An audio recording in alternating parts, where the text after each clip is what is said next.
In Ian Bogost's article, Video Games Are Better Without Stories, he argues that video games are narratively weaker than other forms of media, by giving examples of what are believed to be narratively strong video games and breaking down how they deliver said narrative. To be quite frank, I heavily disagree with this argument.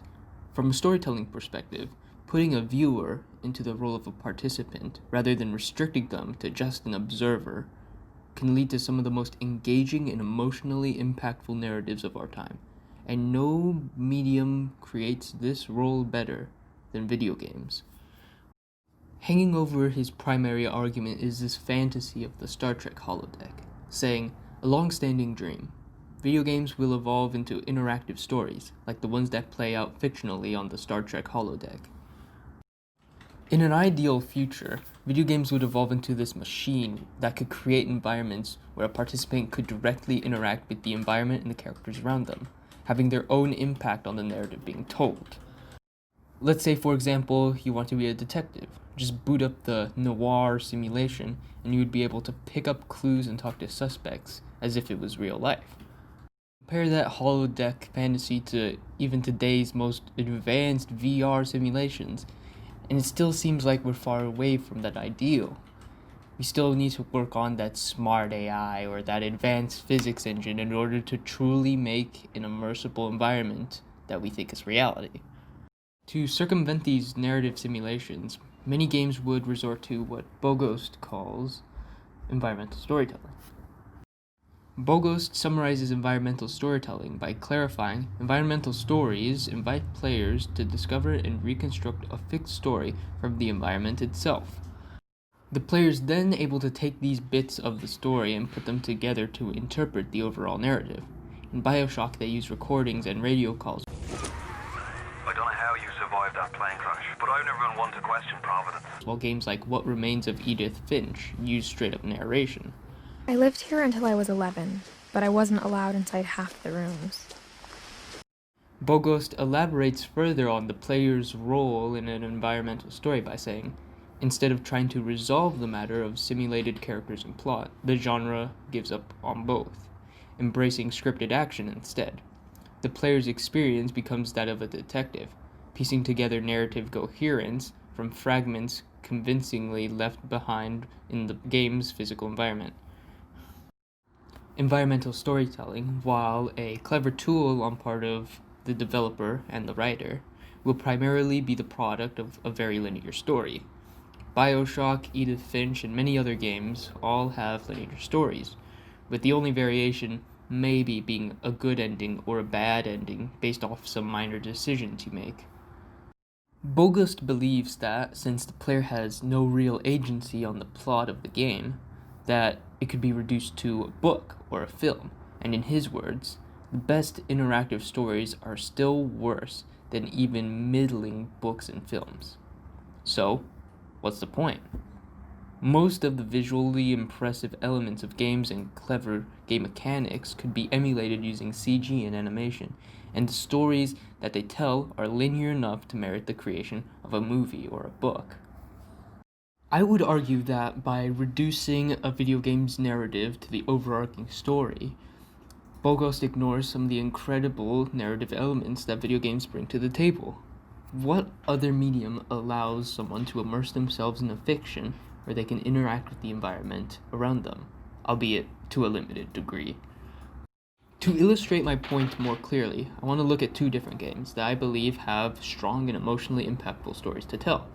Oddly enough, both games offer little in the ways of player agency. However, it's how they are able to complement their narratives using clever game design that allows a player to immerse themselves in these environments, starting with Valve's Portal series.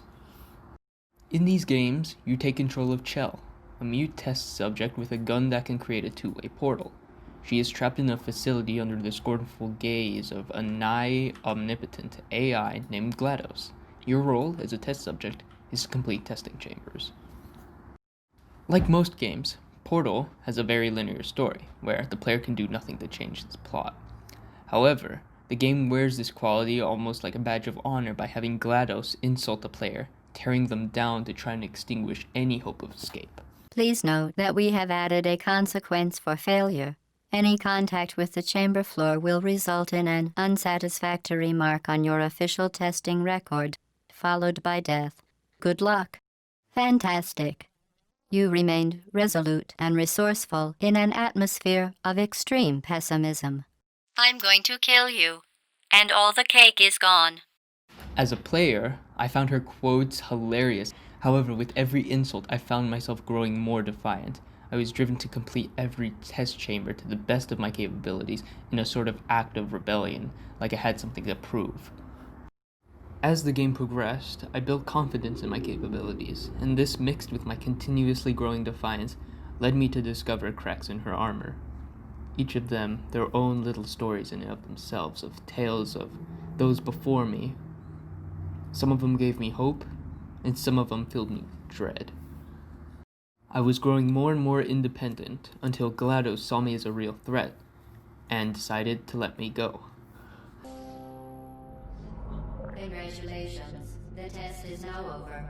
All Aperture technologies remain safely operational up to 4,000 degrees Kelvin. Rest assured that there is absolutely no chance of a dangerous equipment malfunction prior to your victory incandescence. Thank you for participating in this Aperture Science computer-aided enrichment activity. Goodbye. In the moment GLaDOS decides to throw the player in an incinerator, they've already found a way to act against her will, and in a brief moment experience a mix of refreshing freedom and sweet revenge, as you have outsmarted her. You made that decision, and you were able to escape. What are you doing? Stop it. Before I continue with my next example, I want to ask, have you ever read a book or watched a movie that made you feel like you made a mistake? Like the consequences of your actions affected more than just yourself? Besides watching The Green Lantern with your family, it's hard to really come up with a good example.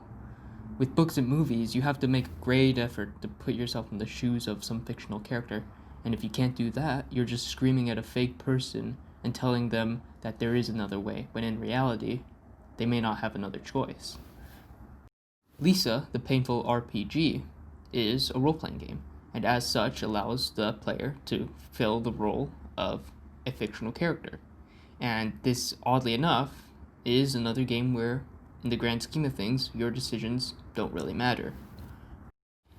After a nuclear blast renders the world into a Mad Max wasteland and mysteriously eliminates all women off the face of the earth, you take the role of a martial artist turned drug addict named Brad. He is left in this weird and dangerous world filled of roaming marauders, idiots, and disturbing mutants.